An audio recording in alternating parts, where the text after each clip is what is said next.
Hello YouTube, and welcome back to another book review from me, your host Logan Albright. Today I'm continuing my dive into fantasy literature and checking out a blind buy, something I bought off of Amazon because I thought the cover was cool and the description sounded cool. Kind of a recent publication, although not a recent book, a new edition of an older book. And this is Shadow and Claw by Gene Wolfe. Now this is actually two books, The Shadow of the Torturer and The Claw of the Conciliator, which were published in 1980 and 1981 respectively, and formed the first half of the Book of the New Sun, which is a fantasy science fiction tetralogy by Gene Wolfe. And I think this cover was cool. I saw it on Amazon. I thought, I need to check this out. And I further saw that there's a quote on the cover from Neil Gaiman, who I love, and he says this is the best science fiction novel of the last century, meaning the 20th century. High praise from Neil Gaiman. Additionally, there's a quote on the back by Ursula K. Le Guin, also a master of science fiction and fantasy. She says, it is a masterpiece, the best science fiction I've read in years. The Washington Post calls Gene Wolfe the finest writer the science fiction world has yet produced. With all this high praise, what could this be but an utter masterpiece? I was so excited to read it. And I did read it, and now maybe it may not be a fair assessment because I haven't read the entire Book of the New Sun, only the first two volumes contained in here. But I had mixed feelings about it. There's things I really liked about it, and there's things I really didn't like about it. So I want to talk about those, and I guess we'll start, in the interest of fairness, with the things I liked about it, and then move on to the things I didn't like about it afterwards. First of all, a basic outline of the plot. The narrator is a young man named Severian. He is an apprentice to the Torturers Guild, who are charged with torturing enemies of the state, essentially. They live in this big, spooky citadel where they torture people, and it's awful. Severian encounters a woman who becomes his prisoner, and he becomes fascinated with her, and he decides to show mercy on her by allowing her to kill herself in order to escape the torturing that is going to ensue. And this is an unforgivable crime in the Guild of Torturers, and he is banished from his guild and sent off into the world to seek his fortune. And then things ensue. Doings transpire after that. But that's sort of the setup of the book. So the first thing I really like about the book is the world building. I think that the world that the author has created, which he calls Earth with a U, very clever. It's not Earth with an EA, it's Earth with a U. I think it's really interesting, and there's a lot of good world building that goes into it. There's a lot of interesting societal features. There's a class structure. There is different types of currency and language and culture and everything. There's different religion. It's really well designed, and what I really like about it is kind of the subtle hints at things that we don't get fully explained, and a lot of those are more fantasy aspects. There's like in the same citadel where Severian is being educated in the Torturers Guild, he references the Witch's Tower across the way, and we don't get very much detail about the Witch's Tower. We don't find very much out about the witches, at least not in the first two volumes. And I love that kind of stuff because it gives you sort of a depth of this world where you don't see everything that's going on. You just get the hint that there's more going on than what you're told about. And I think that's really cool. So I think the world building is excellent. And then there's also this sort of framing narrative where the author claims to have translated this book, much like Tolkien did with The Lord of the Rings, claiming it to be a translation from the Red Book of Westmarch. The author claims that this is a translation from some unknown tongue, and he puts appendices in the back of the book kind of explaining his translation philosophy and ideas and what he did to try to render it into a comprehensible English language.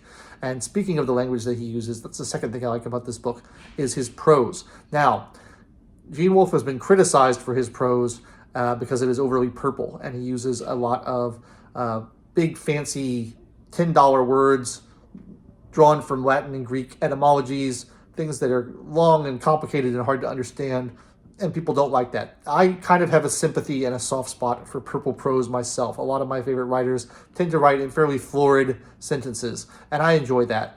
I don't really like the Hemingway-style utilitarian variety of text. I think that it's nicer to ornament your prose a little bit with some big, fancy, exciting words that are evocative to the mind. And one of the things that Gene Wolfe says is that he's trying to, instead of making up his own words, his own kind of invented science fiction terminology to describe things in this world, he's trying to use English words or words drawn from Latin and Greek and other sources that will evoke the same feeling in the mind of the reader.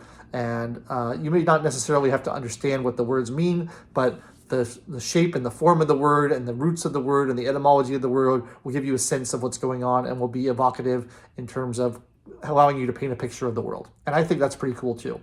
I like I like ornamented prose, and I love language. So I like anyone who uses language creatively. I think it's a lot of fun.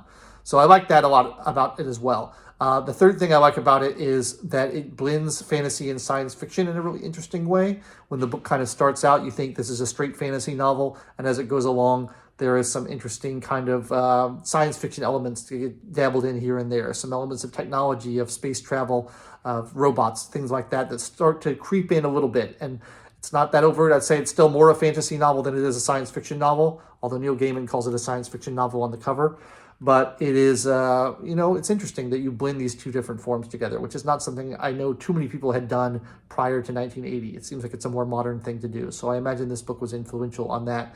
And a lot of modern fantasy. I really feel kind of echoes of like The Wheel of Time and some of those series in this book. So I think that this book was clearly influential on a lot of people. The fourth thing I like about this book, am I on 4? I think I'm on 4, is that the hero is not your kind of standard sword and sorcery hero. He is a torturer. He's not just a good guy with a sword swinging it around, fighting for the forces of good, the forces of order against the forces of chaos or anything like that. He's a torturer. He's a kind of a bad guy. He's murdered people. He's brought pain and suffering to people, and he sees nothing wrong with it. And he's sort of, not the most reliable person. And there's been talk about whether or not he's an unreliable narrator, which I don't think I can really speak to, only having read the first 2 volumes of the series. But he's a more complicated narrator and protagonist than you often get in a lot of these sorts of books. And I think that's interesting. I like that people don't always just go for the bland, boring, blonde hero with the sword saving everybody. Like, he's got his own motivations, and that's sort of interesting. So I like that too. So there's some of the things I enjoyed about it, but I didn't have an unqualified good experience reading this book. It was, some things I liked about it and some things I didn't. So let's move on to some of the things that I didn't like about it so much. The first of which is that it's kind of tedious reading. As I know, I said I like the prose and I like some of the word choices he uses, but his style of writing is, the story can kind of meander. The story's not that straightforward, and the story's also quite intricate. And you really have to pay attention to follow what's going on. It really demands a lot of the reader to really closely track what's going on, because there's lots of moving pieces, and the way it's written, if you miss one sentence or miss one paragraph and don't fully comprehend it and move forward, you're going to miss what's actually going on in the book. And so you have to read it very closely. And I find that a little bit tricky. I found it a little tricky to follow sometimes, and I found it a little tedious to follow sometimes. Large stretches of time go by, large numbers of pages go by without anything terribly interesting happening sometimes. So it could be a little dull, it could be a little tedious to get through, and I found that I kind of struggled to remain interested in it for large portions of it. Part of that is because of the characters, who are, I said the main character is an interesting guy in that he's more complicated, but he's not particularly likable, and he's not someone you really want to root for. And so I struggled to really care about what's going to happen to the characters going forward. And so that made it harder for me to be emotionally invested and intellectually invested in the book, because I wasn't really that drawn into what the characters were up to. And he does this device, which I actually really love. In general, this is a device that I really think is a lot of fun, and I meant to bring this up in my last list, but it's sort of a double-edged sword, so I'll bring it up here, where he'll introduce characters or ideas, and then they disappear from the narrative for a long time. And then when you've forgotten about them, they pop back up, and you're like, oh, they're back again.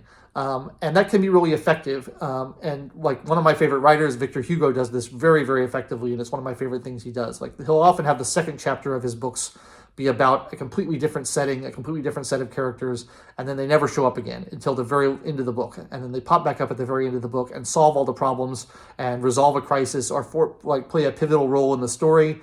And you're like, oh, I forgot about them. Now they're back. That's exciting. And that kind of creates a little wonderful moment of surprise and delight in the reader. That sense of recognition is really great. And it's a device that I think, if done effectively, can really be beautiful. And he does it in this, although I think a little bit less effectively than someone like Hugo does, because the story can feel very meandering, and the story can feel like, oh, we just met these characters, I bet we're going to see something interesting with them, and then they disappear. And you're like, oh, I guess that was nothing. That was just a dead end. And then you meet these characters, and then that's going to be something. And then, oh, it's nothing. It's another dead end. And then some of them do come back later and form important roles, but the way it's done, it found it a little bit unsatisfying. And I kept feeling like I didn't know where the story was going, because I kept being driven down these blind alleys that didn't actually lead anywhere. So that was sort of a problem I had with it as well. And it is quite long, and it is quite difficult going sometimes. But the main thing, I think the main thing, I don't know, is this the main thing? I wouldn't say this is the main thing that prevented me from enjoying the book, but it is something that I really noticed, and it's something that a lot of other people have noticed as well, that bothered me, is the author's, and you could say the narrator's, maybe it's not the author, it's just the narrator, but the author's treatment of women in the book is something that I didn't really love. And this is a problem I have with a lot of fantasy literature in general, that I find that it tends to drift into romance novel territory a lot of the time. And I don't know why this happens. It doesn't happen in science fiction, but in fantasy, for some reason, you always have these, very sexual, heavy-handed kind of scenes that it's just not why I read these kind of books. I'm not that interested in it. And the author in this book really delves into that. And there's not a lot of explicit graphic sexual imagery in it, but he's just very clearly interested in the female form and describing the female form in great detail. And the narrator of the book, the character Severian, he doesn't meet any woman in the book who he doesn't immediately fall in love with and think is the most beautiful woman he's ever met.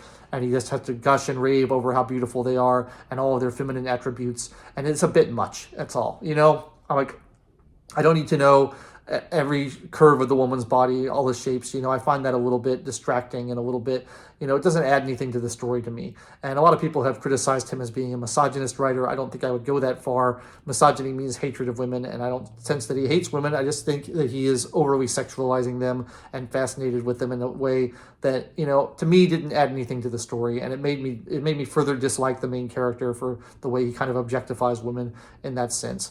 And that's something that I found a little just hard to take, and especially since it's so applied to every woman in the book. If there was one woman where it was focused on, that'd be one thing, but it's everyone he comes across. He's like, the most beautiful woman I've ever seen. I'm in love with her. Just raving about the looks. And it's just not something I like. And I don't know why this is a problem with fantasy, but it certainly is. I've read a lot of fantasy books where it just delves into romance novel territory, and it's not what I want. It's not what I look for in a fantasy book. So that sort of bothered me. So Shadow and Claw, the Shadow of the Torturer, the Claw of the Conciliator, certainly interesting. Certainly glad I read it. It's definitely influential, and it's interesting that it garnered such high praise from very highly regarded science fiction and fantasy authors. But I don't know, I left me a little wanting, and I am not that eager to continue the series. I don't think that I will pick up the second half of this, the final 2 volumes in the Book of the New Sun, anytime soon, because I just don't care that much about what happens to the characters. I don't have that kind of emotional investment that you need to be like, I got to keep reading. I have to find out what happens to these people. It matters so much. I'm on the edge of my seat. And at the end of the second volume, he has kind of an editorial note to the reader, and he says, I'm going to pause my narrative here, and I don't blame you if you don't go on, because it's not an easy road. And that's really true. It isn't an easy road, and I don't know that I want to continue down that road. So it's something I'm glad I read, because it's such a, it seems like it was such an influential book, and so many people are talking about it. But I don't think I'm going to continue it at the moment. I've got a lot of other books to read, so I will read those instead. And maybe I'll get back to this in a number of years and see where it goes. But that's what I have to say about Gene Wolfe's Book of the New Sun tetralogy, at least the first half of it. I thought it was interesting, didn't love it. So I'd love to hear your thoughts. Please leave them in the comments down below. And if you enjoyed this review, like the video, subscribe to the channel, and click the bell for notifications. That's all for me. I've been your host, Logan Albright. Thanks so much for watching, and I'll catch you next time.